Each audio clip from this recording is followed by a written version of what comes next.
Hi, friends. Tuomas, Apartos, Borkware, Music Man. I'm seeing the hype train. Thank you so much, friends. Let's see. Tapartos, I see you resubbed. I see those bits from Borkware and Tuomask. Thank you, friends. Music Man resubscribed. Oh, Sue, thank you for using your Prime subscription to subscribe. If you don't know, if you have Amazon Prime, you get an automatic free subscription once a month that you can spend on our channel, and we appreciate it when you do. Thank you, everybody. That's cool. Isn't it nice? Anyway, Yeah. hey, welcome to the Dungeon Cooldown, folks. For those of you who don't know, this is our companion show to the Dungeon Run, where we chat about all things, we answer your questions, and we do cool things like we're going to do today. You can find the, what do you call, what is this? Oh, sorry, I have a cat behind me who's being very demanding.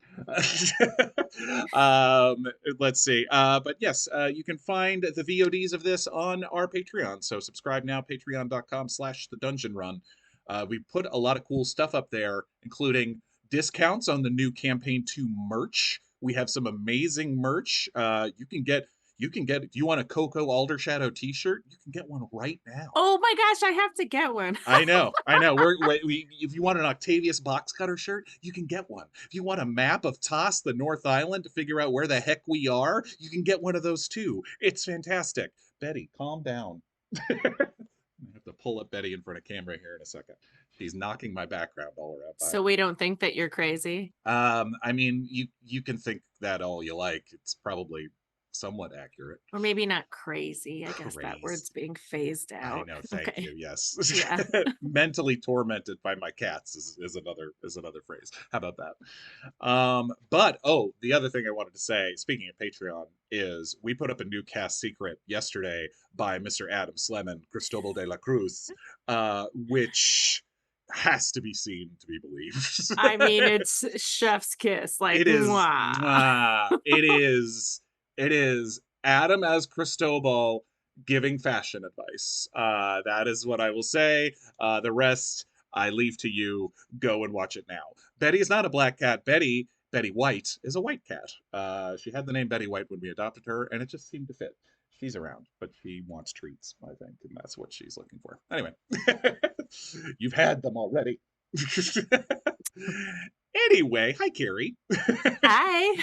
Today it's me and Kari Lee Cartwright. Whoop whoop. How was your weekend? It was pretty good. I had to make myself relax. I don't know if anybody else has to do that, where you're just like, you're doing like too many things, and then you really just have to sit there and just make yourself do nothing for a couple hours. Yeah. Yeah. There's that meme that I relate to a little too hard, which is like the you and your brain, and the person's like, okay, well, I'd like to get some work done. And then your brain's like, no, relax. Or it's like, no work. And it's like, well, all right, well, then maybe I'll relax. And then your brain's like, no relaxation, only guilt. And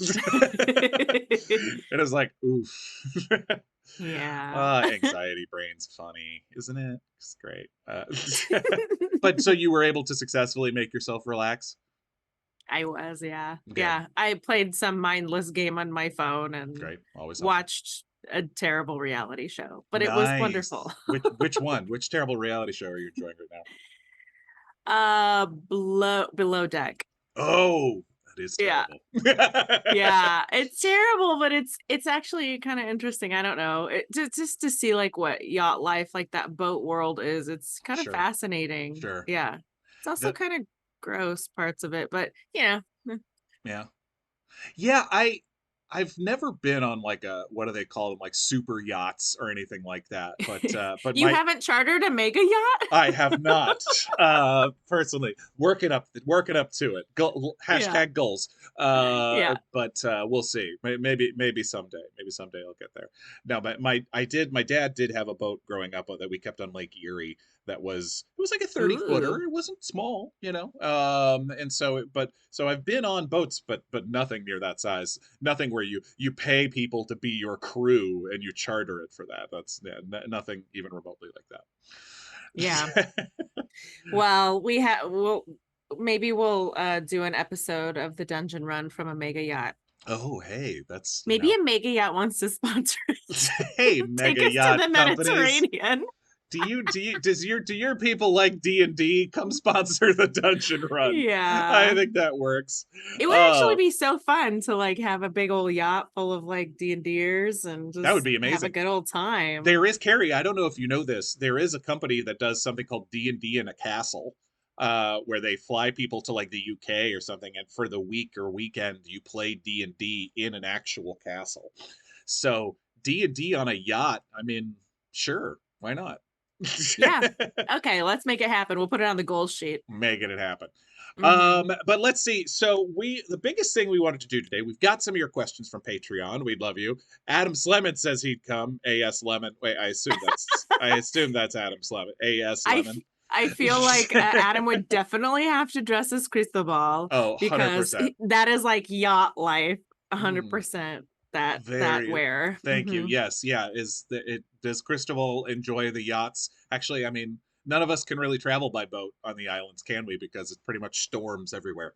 Whatever. That's fine. So we've got some of your Patreon questions, but the biggest thing we wanted to get to today is that after last episode, we reached level 4. Level 4.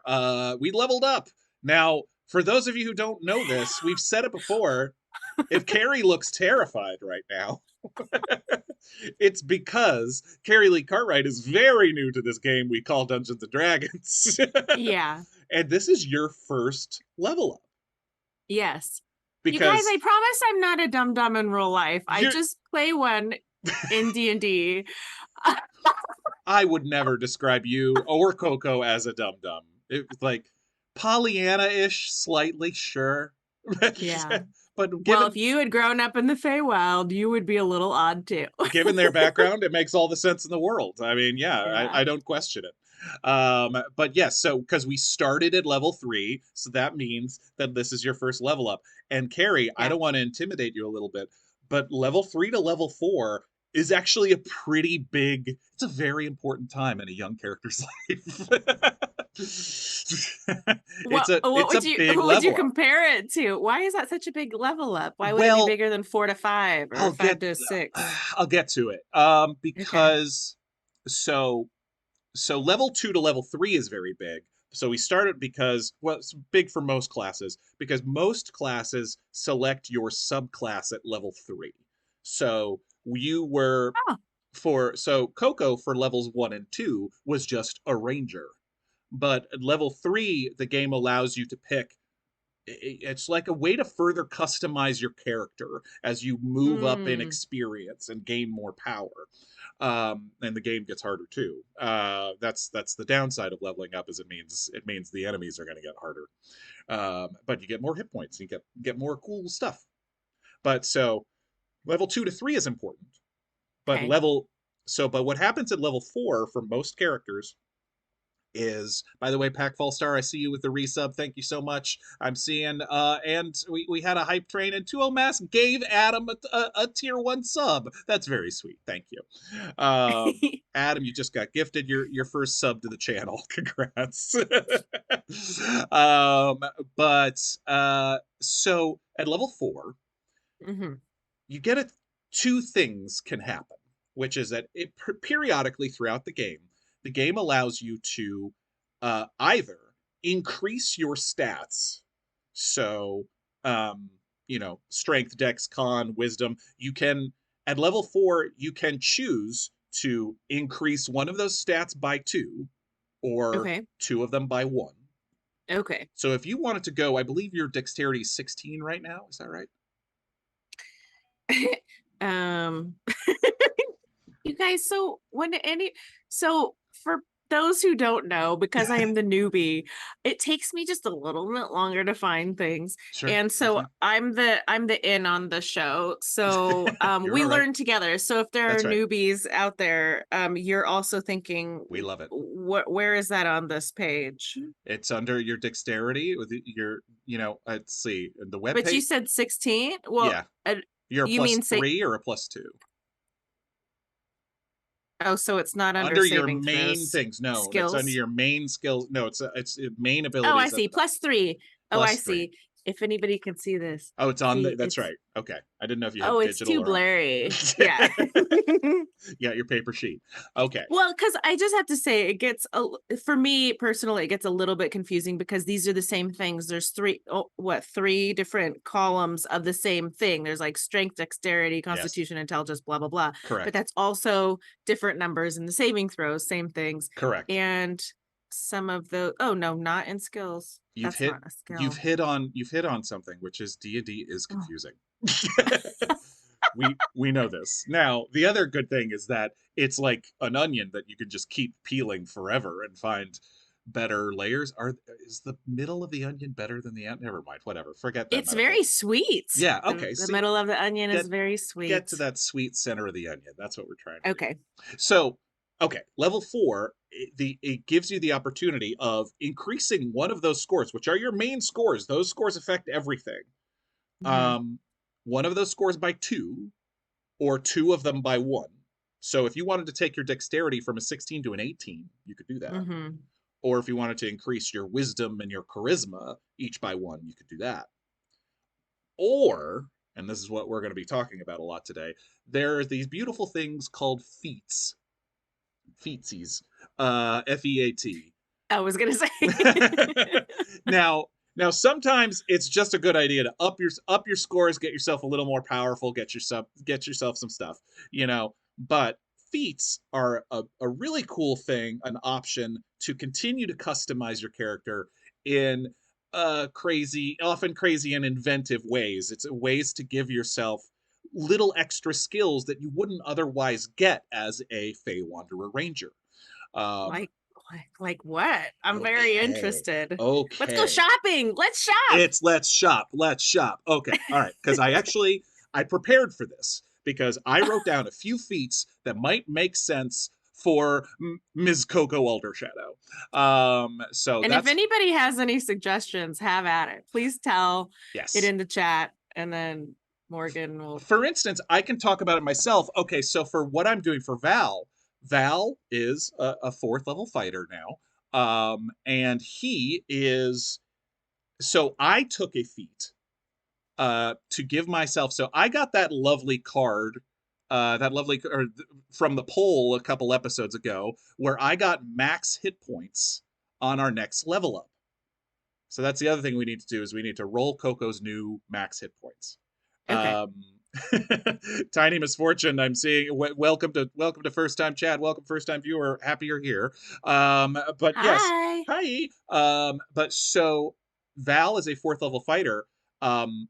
Val's role in the party is often to be what they call the tank, which is front line, ready to go, ready to fight. I got the lovely bonus of I now have 44 hit points because I got 13 new hit points on this new level. What? That's correct. Yeah, but I'm going to get hit a lot more. P.S. I did not know that you were the tank of the group. Well, I mean, I don't have to be. You could turn into the tank if you want. Your tank will sometimes change. Ron, for instance, in campaign 1 was very much the tank until his name was Uggo. I mean, come on. Exactly. That he's the tank until there was a very dramatic point in the story where Uggo got depowered quite a lot. And I became the tank for a couple episodes, and I'm like just the weak warlock. And I'm like, suddenly I'm the tank. This is going to go great. Anyway. Yeah. Yes. A.G. McLeod wonders if you're calling in from the Arctic, by the way, which we've been going through a heat wave here in Los Angeles, and being in the Arctic right now sounds terrific. Yeah. Yeah. No. Oh, you mean my screen? My thing? Screen. Yes. Well, it was inspired by, I think Aurora Borealis was viewable Wednesday through Friday in the Northern Hemisphere recently. I didn't see it, so this is me seeing it. Yeah. A.G. McLeod, James's demonic form did not add armor class, if memory serves. I don't think so. It should have. Whatever. No, it's fine. So you're the tank, and so you have many hit points now. Yes, I have many hit points. So the things I was looking at for how I wanted to buff up Val a little more, there is one feat called Resilient, where those saving throws that Ron and Jared make us roll all the time. you can take a feat called Resilient, which will give you a good bonus to any of your saving throws. Yeah. I was thinking about taking a bonus to my dexterity saving throw, because Val's already pretty dexterous, and I was like, boy, if I became proficient in dexterity saving throws, that would just make Val even harder to kill, basically. And I was like, that's good. But what instead I'm going to go for, because I've gotten this lovely bump in hit points, that I'm like, okay, Val can take a bit more damage. I'm choosing to do a bit more damage, and I took a feat called Piercer, which makes sense because Val is a sword fighter and he stabs things a lot. And the Piercer feat, which bumps up my dexterity by 1 because he is a dex-based fighter. So all my attack rolls are based on my dexterity. And it also allows me to re-roll damage once a turn. If, when you hit on an attack, you're like, I hit it, awesome. And then you roll the damage die and you get a 1. I now get to re-roll that once a turn if it's a low roll. So I'm going to be doing serious damage. The other thing is that when I score a critical hit, when I roll a nat 20 on an attack, I get to add another dice to that. What? So oh my gosh. If Val crits on a rapier attack right now, I will get to roll 3d8 of damage.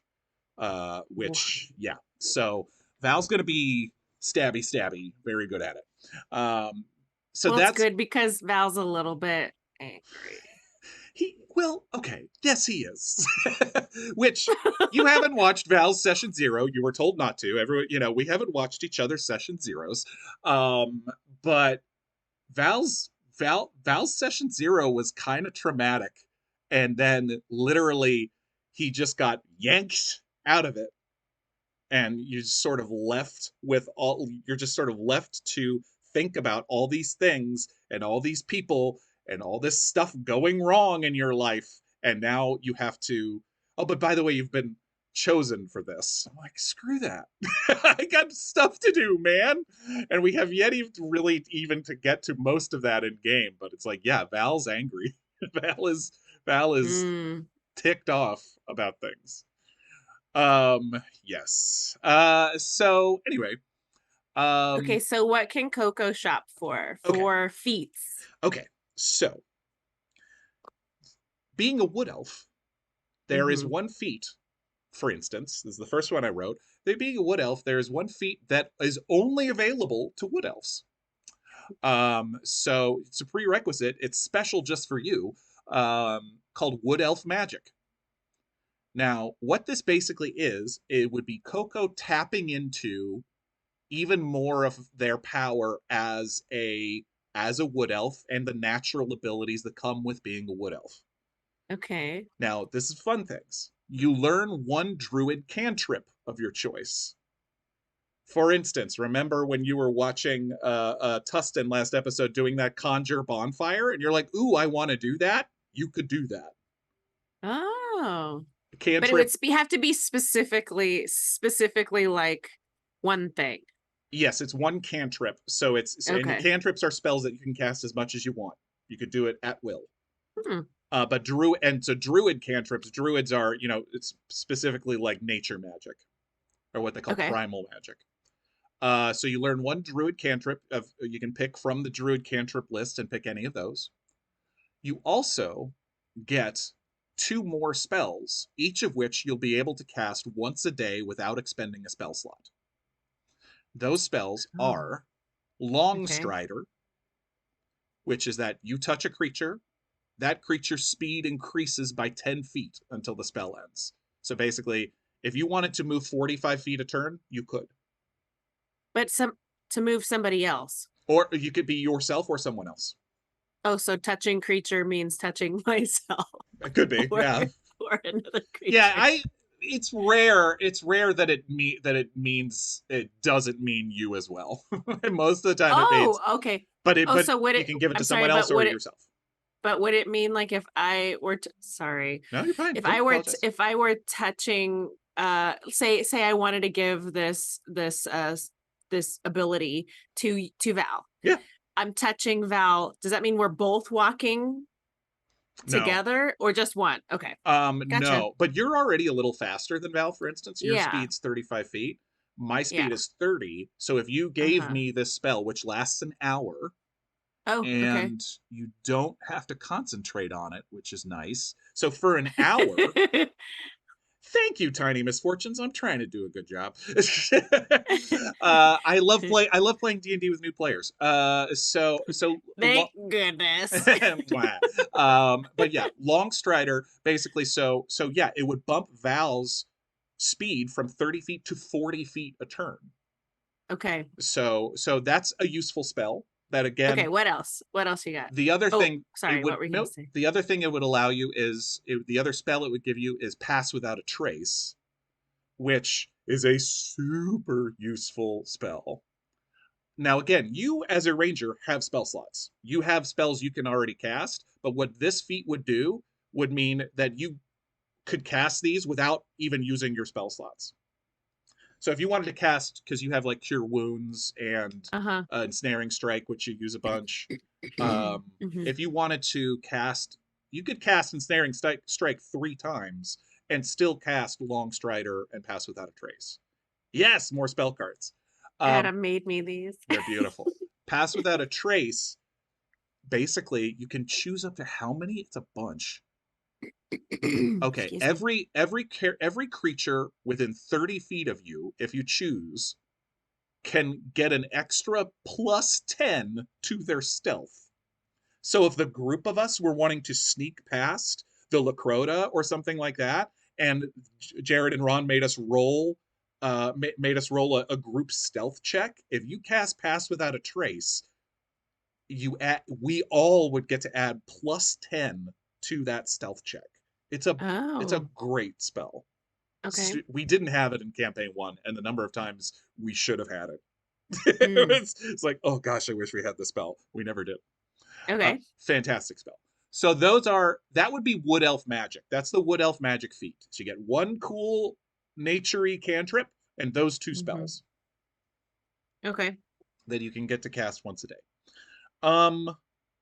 Okay, here's another one specifically for elves called Elven Accuracy. Okay. This one, the accuracy of elves is legendary, especially that of elf archers and spellcasters. You have uncanny aim with attacks that rely on precision rather than brute force, and you gain the following benefits.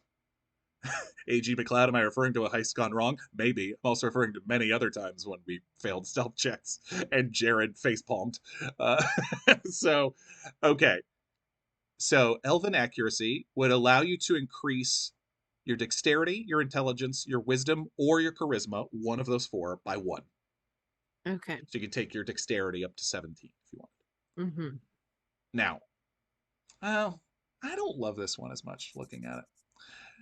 Whenever you have an advantage on an attack roll, you can re-roll one of those dice once. Basically, so whenever you're firing at something with your bow, and you have advantage on it, so if you're hidden or something like that, even if you miss at advantage, you get to roll it again. Okay. That's pretty good. I don't know. It's pretty good. It's kind of specific. And I want feats that you're going to use, you know? I'm not super excited about it, I gotta say. Yeah, no, let's move on. Okay, what else is in that shopping cart? Okay, there's another one. Oh, here's a good one you might like. I do like using feats, Scourge of Neltoth. I enjoy my feats, and I like using feats when I'm standing on my feats. Here's a fun one that people like, and you might enjoy. It's called Observant. Because you, as a ranger, are pretty high in wisdom. You're pretty perceptive. Your perception bonus is a +5, I think. Is that right?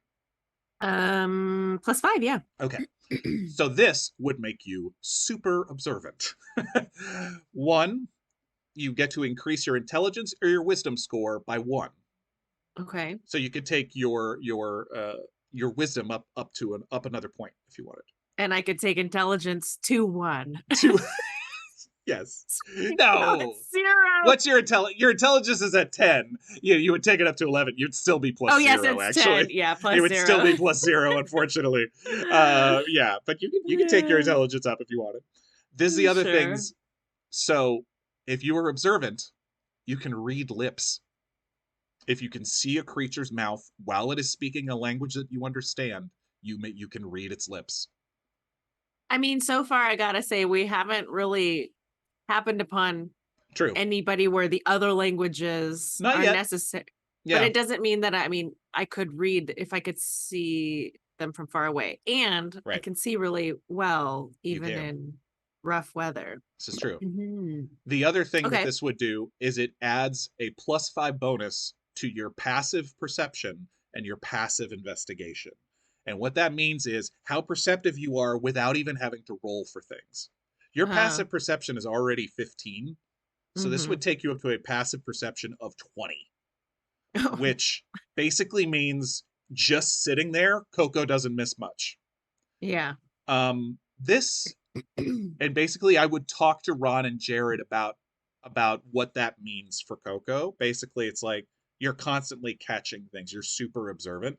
Being a ranger, Uh-huh. being a tracker, this makes sense for you. Being someone from the Feywild who has, as we've talked about, gotten used to, the the mushrooms, the grass, the trees, the rivers in front of you having emotions, and you need to constantly Yeah. be aware of how you're affecting things around you. I Um, think Coco's thing too already is that observant already yeah, passively, yeah, it just doesn't exactly know what everything is. for sure. Like you're Curiosity, observing it and you're like, this, I see this happening. I don't know what it means. It could mean anything. Let's right, just go with it. right. Okay, Curiosity is okay, important. So okay. that's the observant feat. Hmm. Okay. This is similar to the observant feat. There's a feat called alert. This is a really good Okay. one. Uh, Okay. Always on the lookout for danger. You gain the following benefits. You gain a +5 bonus to your initiative. So like when we roll initiative at the start of Yeah. a fight, and your initiative bonus is a +3, I believe, at the moment. Should be Mm. right near the top. Um. Oh yes, +3. Please, yeah, put any questions in chat. We'll jump to some questions in a few minutes. So this would take your initiative bonus up to +8. Okay. So basically, it would mean when a fight breaks out, Coco's on the spot. Yes. The other thing it would do is you cannot be surprised as long as you are conscious. So there is a thing called the surprised condition, like in where people will get a round on you because they take you by surprise. Basically, Coco can never be surprised.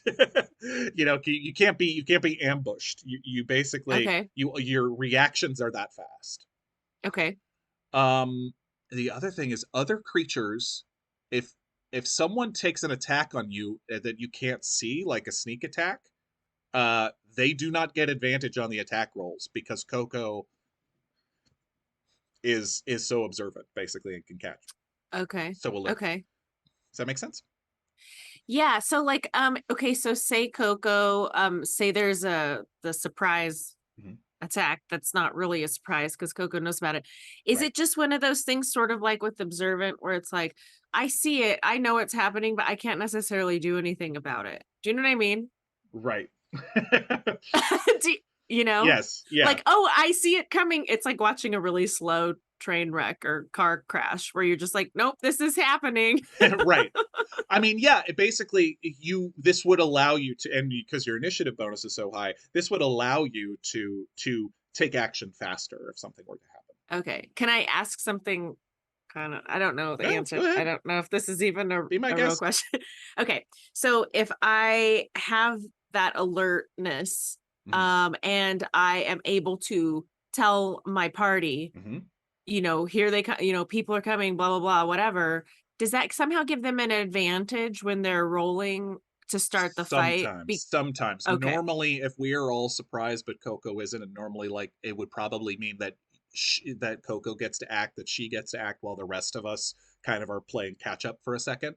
But certainly Okay. you'd be better at, like, you know, alerting us when something bad was happening, for sure. Yeah. I just didn't know if that somehow with the rolling, if it somehow gave people an advantage, at least for the first I mean, go. it means somebody on our team wouldn't be surprised. So yeah, Yeah. it probably would mean Okay. that everybody it probably wouldn't mean that everybody gets to do a turn, but it would mean that you certainly would, which is better than no Okay. one. That's for sure. Yeah, that's true. Okay. Yes. Yeah. Okay. That's alert. Yeah. I'm seeing questions about, our old episodes on caffeine and everything. Scourge of Neltoth, go to the Dungeon Runs YouTube page where you can find all our new episodes and all of our old episodes. We are not on caffeine anymore. We stream here on Twitch on Wednesday nights. And yes, and so find us this Wednesday night. But everything goes on YouTube the week of. So search the Dungeon Run on YouTube. You'll find us there. And Come play with us. Come play. Yes, indeed. Okay. That's alert. Okay. There's another one, which it's kind of, okay. This is tapping further into, just tell me if you're into this. There is one that's kind of tapping further into Coco's attachment to the Feywild. Okay. Called Fey Touched. Ah, okay. Your exposure to the Feywild's magic has changed you, granting you the following benefits. First, you can increase your intelligence, wisdom, or charisma by one. One of those by one. Mm-hmm. Then, similar to Wood Elf magic, you get a couple extra spells.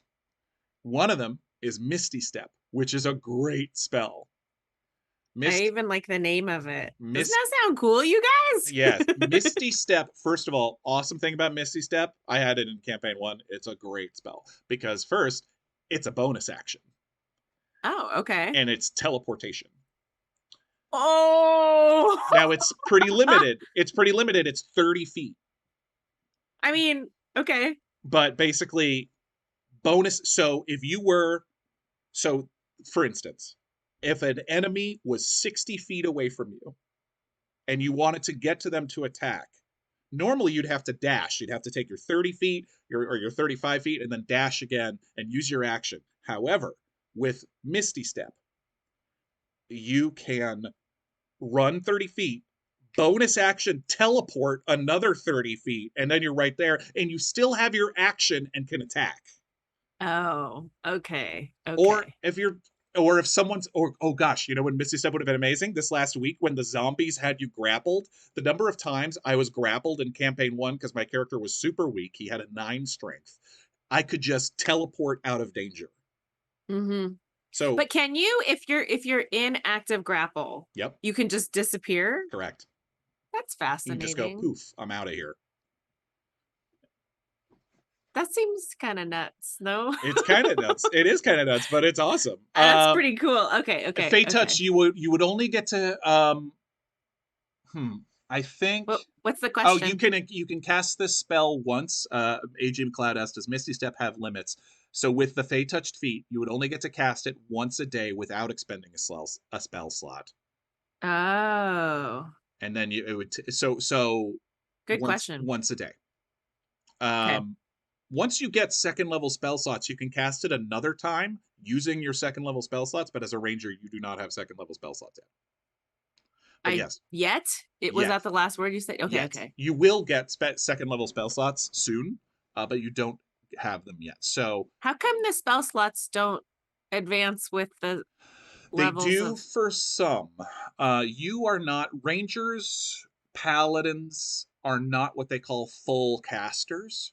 So basically, you have bonuses to your fighting and to your action. So you are not a full on like magic caster. Yeah. Now, if you're a wizard, if you're a crystal ball, for instance, spells are what he does, and so he gets every level he gets new spells basically. But yeah, that is one of the mildly confusing things about D&D. But yes, rangers, you get a little bit of martial fighting and a little bit of spell casting. Okay, cool. Okay, so Misty Step, what else? You get Misty Step. You also get to choose another first level spell that is either from enchantment or divination schools of magic. Enchantment are Now you already, by the way, you have charm person spell, which I you've do, never which I used. haven't used. You haven't used. You guys, I don't really know how to use it yet. I Well, know. because it says you attempt to charm a humanoid you can see within range. We met a bunch of humanoids. Sure, but I haven't really needed to charm them, right? No, not yet. I mean, though, if you it wanted must to take try a to wisdom saving throw and does so with advantage if you or your companions are fighting it. If it fails the saving throw, it is charmed by you until the spell ends or you or your companions do anything harmful to it. Yeah, we haven't really been like in a fight with a. Also, I'm going to have to ask later what is considered a humanoid because now we're also around animus. Right. Oh, no, I believe animus all count as humanoids. So what's not a humanoid? The Lacrota would not have counted as a humanoid. Basically, things that seem like monsters or beasts are not humanoids. Okay. But any of the Yursaka, any of the Ramhidi, I have to assume those would be humanoids. Because they're like half human, half animal? Yeah, they're basically of human size. The giants probably wouldn't be humanoids. Those would probably be monstrosities or giants. Dragons certainly aren't humanoids. But yes, usually things that are human shaped. Scourge of Delton says. Yes, I agree. Okay. Yes. Cool. Okay. Yeah. So you said that was two. It was either divination or enchantment. So enchantment, yeah, like charm person is an enchantment spell. Divination is one. Divination is the class that allows you to like foresee things coming. I'm trying to think of like first level divination spells, but we could look at this more. But basically, it gives you a little extra. Gives you a little extra magic. Yes. Correct. And you learn Misty Step. That's right. So yeah, that would be the Fey Touched feat, which is a good one. I mean, that's the biggest one that so you're far. Liking that one so far? One in slot one for. Ooh, got it. Okay, cool. Okay. I just got a couple more, and then we'll get to questions. Okay. One called very simple. It's called Mobile. You are exceptionally speedy and agile. You gain the following benefits. Okay. Your speed increases by 10 feet. You're already pretty fast as a wood elf. This would take you up to your speed to 45 feet a turn. Bye, guys. Very fast. Okay. When you use the dash action, difficult terrain doesn't cost you extra movement on that turn. So if you're running across... Now, you're already a ranger. I could see this actually being a little less useful for you because like when you are in your chosen... what do you call it? Your preferred terrain. You already don't worry about difficult terrain. But the biggest thing, low key, the biggest thing about mobile is that when you make a melee attack against a creature, so if you slash somebody with your sword, you can then move away from them, and they don't get to hit you with an opportunity attack. They don't get an without an extra But this is me casting a spell. I have to cast the mobile. It's your feat. Oh no, nope, it's not. It's just automatic. Oh. That's low key a very big thing about mobile. Is as long as you try to attack them, you don't even have to hit them.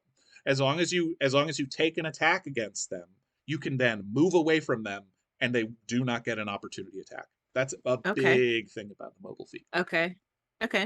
Yeah. Okay. Yes. That's mobile. That's very simple. It makes you faster, better at moving across difficult terrain, and no opportunity attacks as long as you take a swipe at them first. Okay. The last one that I will say is sharpshooter. Oh, okay. You like using your bow. You're good with the bow. If you take the sharpshooter feat, attacking at long range doesn't impose disadvantage on your ranged weapon attacks. Now, this is crazy because you have a longbow. You know where it says your range on the longbow? It says 150, and then in parentheses, it says 600. Where is this? Yes. Okay. So 600 is normally the max range that if you can fire something at, but you would do it at disadvantage because it's so far away. If you take sharpshooter, you can fire at something at 600 feet away without disadvantage, just normally. 600 feet. Okay. Crazy hot, crazy far. Okay. Is the other thing about sharpshooter. If someone is behind cover, half cover or 3/4 cover, and they're not just fully blocked, if you could see them even a little bit, doesn't matter. You get to roll just like normal. So cover doesn't really matter to you. Okay. The other thing that sharpshooter could do, before you make an attack with a ranged weapon, you can choose. So if the time to do this is when you have advantage on an attack, you can choose to take a -5 penalty to that attack roll before you roll it. So if you're like, I'm feeling pretty confident that I'm going to hit this person, before you roll it, you say, you take your sharpshooter, so take -5 to it. And if it still hits, you add +10 to the attack's damage. Oh, wow. Just not a D10, just +10. Basically, like, so if you're rolling with advantage because you've got like you got the drop on somebody or something like that, you can choose before you shoot to see, like, I'm gonna take a little bit off my attack roll just because I'm pretty sure I'm gonna hit it.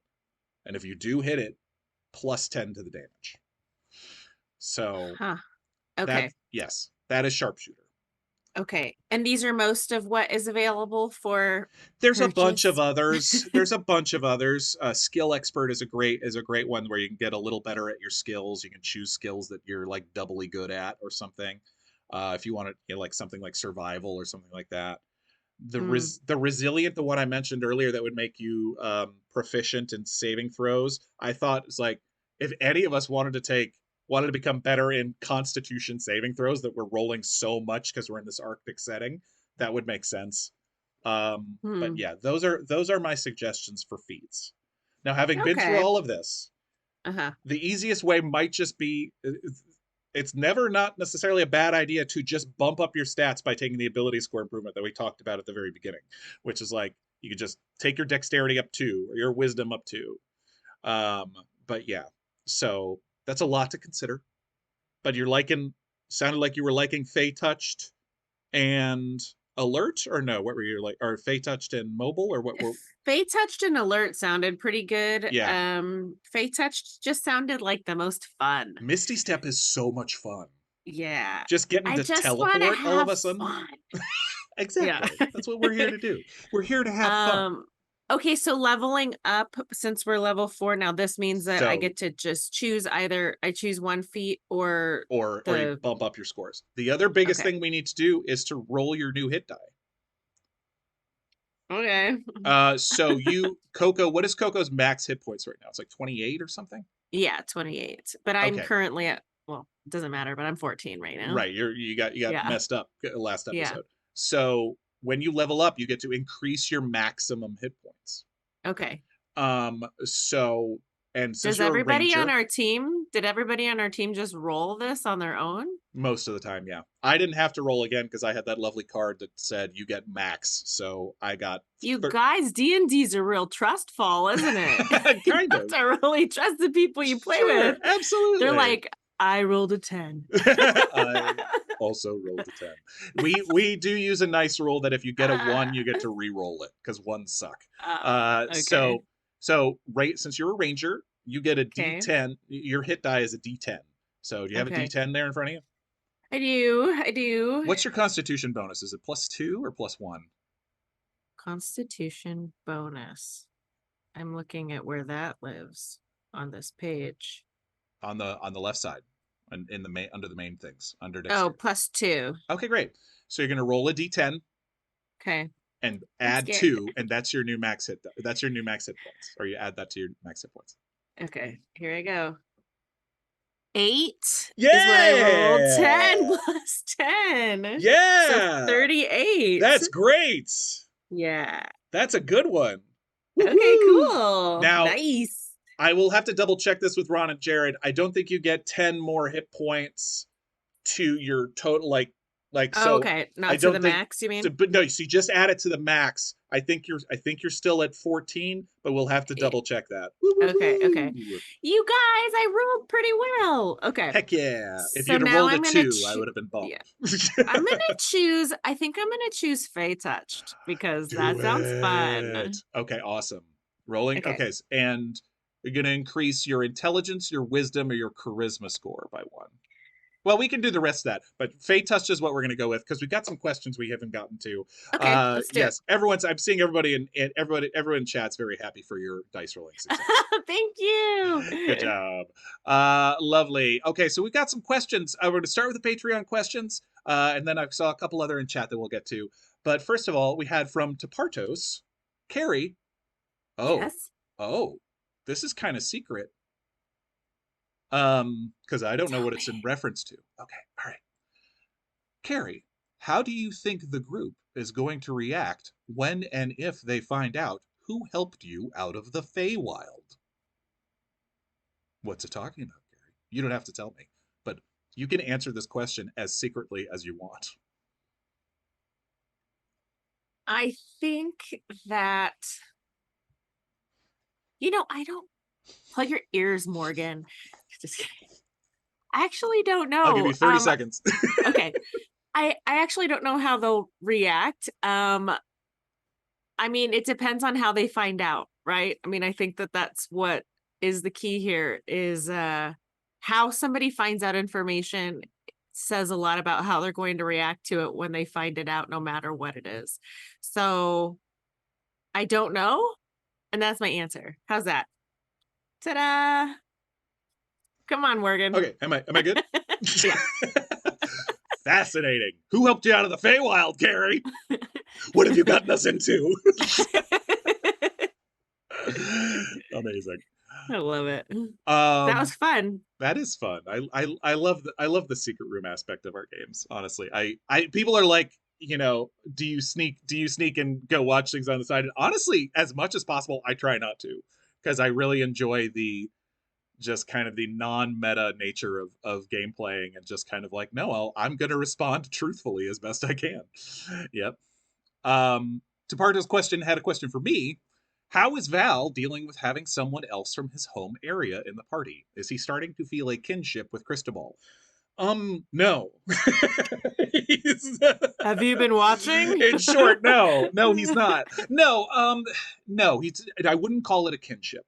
Not yet, anyway. I would just like to say, I think Val is like the Arctic that we're in. Needs a little bit of warmth to melt a little bit. For sure. Yeah. For sure. I would say that Val doesn't feel a kinship towards Cristobal, but he does see the value in Cristobal for sure. Val's pretty selfish, especially right now, and so he really only has one thing on his mind, which is get this done, get home. So the fact that Cristobal seems pretty knowledgeable about these things, is a wizard, has all these things, it's sort of like, okay, Val, this probably happened by accident, but Val is keeping the party alive as much as he can, helping everybody out because he needs them to help him. So Coco, as much as he might like her and might think she's kind of weird, but also the fact that she can do all this stuff in the wild and can track and keep them alive is absolutely a reason to make sure she's okay. And so there are selfish reasons behind everything that he does. Now we'll see how that continues to grow and change. Now, the thing we haven't even talked about from episode 5 is all of the magic items that we found. We have this gauntlet now, and the skull. And what did the skull do? The skull seemed to... Did you notice, Kari, at the end of the episode, the ice storm was just gone? The blizzard was gone. Oh. It's one of the things they said right near the end. It was like the clouds, the blizzard is over. And it was like, wait, did just grabbing that skull make the blizzard go away? What the heck is this thing? I did not make that connection. Coco I mean, I could be wrong. Connection. I could, yeah. But it seemed to happen very fast. Yeah. And it was suddenly gone. And it was like, wait, what is happening? So, and the guy to tell us who each of these things are is probably Cristobal, at least a little bit, to give us an idea of what the heck this stuff is and what it does. There's a little bit of nerves with Cristobal because Cristobal might know things that Val, doesn't like to tell people. He might know things, he might not. But also Cristobal's very valuable to the group right now for all those reasons. So yeah, and to get us out of here, that was like why, when it was like, well, do we stick with the Rumhidi or do we go to Brudevik? as soon it was Cristobal who said, no, the astral dwarves had a bunch of stuff, a bunch of magic, bunch of technology. Maybe there's a hint to like what we can do. And Val was like, great, let's do that. Give me tech, give me magic, get me out of here. And so I, Val's motivations are all still very selfish. There's not much of a kinship going yet. But having said that, Coco loves that. I'm sure she does. I warned everybody. I did warn everybody. I was like, Val, I don't know if he's a, I mean, yeah, there's times when he's a little bit of a jerk. But I was like, Val's not Val's not a warm and fuzzy guy. But we'll see. We're all in pain. Yeah. Little bit. A little bit. Yeah. Brian Hughes asked the campaign 1 question, but I love it. What do I think James Quillis, my character from campaign 1, what do I think James Quillis would think if he was transported in with this new campaign of characters? James, I think James would be fascinated by everybody. I think James would be fascinated. He's never met an elf, so he'd be fascinated by Coco. He's never met an animus, so the fact that we have a little owl and an elephant woman walking around would be like, whoa. And so I think James, who's a librarian, would just be utterly fascinated and be asking everyone questions all the time. Which would be really fun, to be honest. For sure. That would be really fun. He would be constantly taking notes. That's how I think. So, and I think we're a pretty warm party, which is funny because I'm playing Val, who's not warm. But for the most part, we're pretty. Not yet. Not yet. We'll see. We'll crack that ice.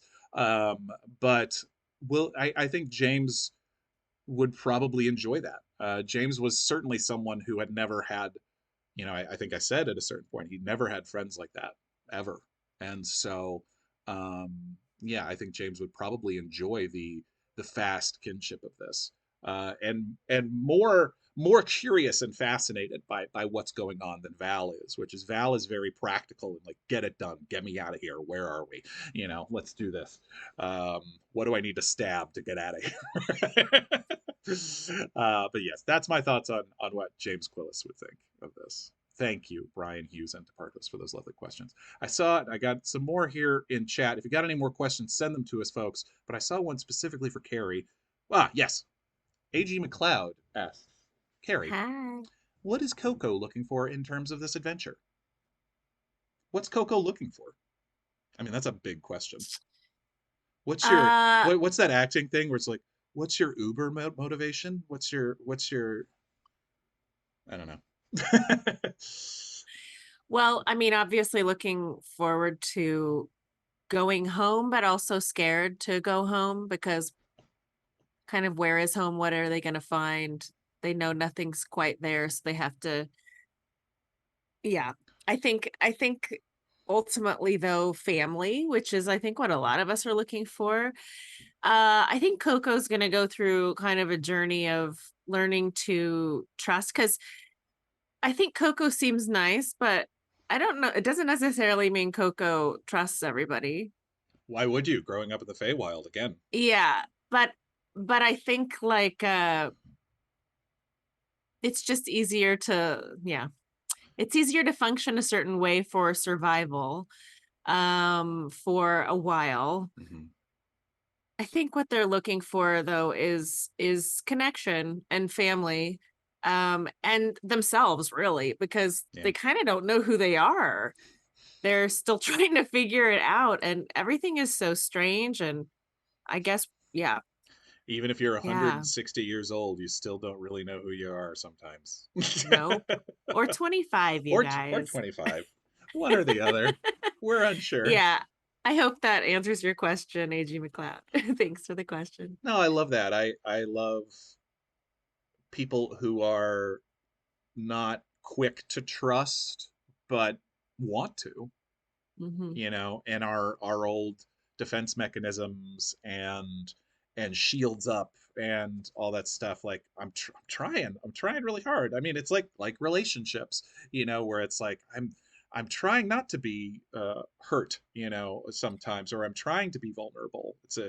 And I think we Yeah, we if we could all be more vulnerable with each other, I think it would be lovely. But it's we have a lot of old built-in scars and instincts. sure, for sure. Yeah, I think it's interesting. I'm looking forward to their I'm looking forward and I'm kind of nervous about the scenes that aren't so battle heavy. sure, Because I find them very fun.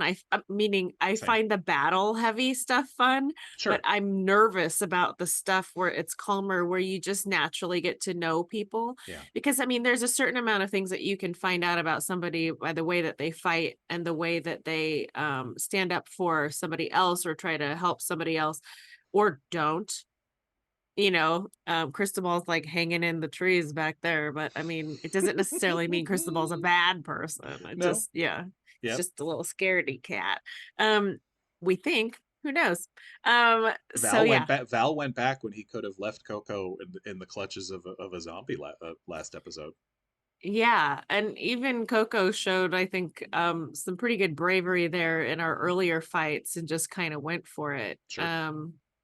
Yeah, which is, I think, instinct and less like choice. Does that make sense? Yeah. Yeah. Yeah, yeah.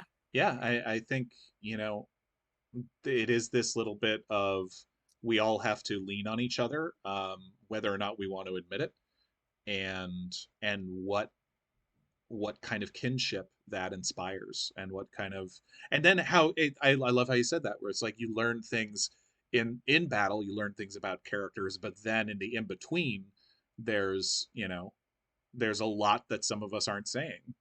And so Yeah. you find out if those instincts you had about people are right or if they're way off. Mhm. Yeah, yeah, Yeah. yeah. I love it. Yeah. I know, but I love those moments too. I love this kind of storytelling for those for the rhythms. Sometimes you find it. We found that sometimes the best role play comes in those moments after fights when you're just sort of like when you've had those massive stakes of, whew, I almost died back there. Thank you. Like, whoa, what was that? And Mhm. those are some of my favorite times. Those are my favorite moments. But I mean, I love episode 4 was almost all role play, right? It was just us in that tent. I loved it. I had such a great time. Such a great time for that whole Yeah, I thing. was so nervous just I as a know. player. As a person, I was like, "Ah, I don't know how this flows. Like, is this gonna be awkward?" Like, somehow, like real life is kind of awkward sometimes. Like when Right. you're talking to people you don't know For sure. for long periods of time and Yeah. imagine sleeping in a tent with a bunch of people you don't know. Like, it's Correct. like, yeah, But you're all in this terrible situation together. So like, what would I do? yeah. Yeah, It's it's it's a part of the reason why I think Coco was like, I'm gonna step outside and go use the bathroom. I'm gonna go. I'll do step watch. outside in the I'll blizzard. do watch. Right. You only sleep for 4. You only well, you don't even really Yeah. sleep. You go into a trance for 4 hours anyway. Yeah. Yeah. Oh my goodness. Well, I think this has been amazing. This has been lovely. That's we're already over an hour, which is awesome. This is time flies, but we had some amazing progress. We leveled up. Congrats. Yes. Congrats. You guys, Congrats on your first. I legit didn't even know what that meant. I even to come here today for the cool down, Morgan's like, you're just gonna need your dice We'll go through it. and your sheet. And I was like, do you just like roll and all of a sudden you're like leveled up? I just am like, is this just Now, you guys, I'm learning. not every level is this complicated. As I said, like level 3 to 4 is actually quite a big thing. So you only get to do this feat, like select a new feat or up your ability. The next time you will get to do this isn't till level 8. Uh, Oh no. I Well, I as a hope that this Yes. helps. Now you'll get more cool stuff between here and there. Okay. Like you'll get Okay. ranger abilities or new little spells or something. So each level Okay. almost always has a bonus. But yeah, the level 4 is a big one. And yeah, and we still have to select that we'll figure out what new spell besides Misty Step you want to take. But that's awesome. Because Oh, you get right. that new enchantment or divination spell. So we'll figure that out. But this has been the Dungeon Cooldown, friends. We love you so much. Thank you for joining us. I can't wait for episode 6 on Wednesday. So please join us Wednesday night at our usual time. Yeah. We'll be back in studio, back around the table together. Cannot wait. And yeah, anything else we want to share? I mean, No, I'm yeah. just so grateful that everybody, is on this weird fun journey with us. I know. We're so And grateful for all for having you here with us, Kari. But we are all grateful for each of you joining us every week. yeah. I love telling this story with these folks. I also really love that people change their usernames to go with what's going on in the game. I know. Yeah, Yeah, it's it's so fun. true. Yeah. Yeah. But yes, Yeah. so we love you. Have a wonderful Monday. We will see you Wednesday night. The VOD of this will be available on Patreon tomorrow on Tuesday, so catch it then. Patreon.com/The Dungeon Run. Check out the merch, dungeonrun.tv. Our new merch is beautiful, including the new map of Toss and t-shirts with everybody. But until that time, thank you so much. Take care of yourselves and each other, and humankind, be both. Be both. Mwah. Bye. Mwah.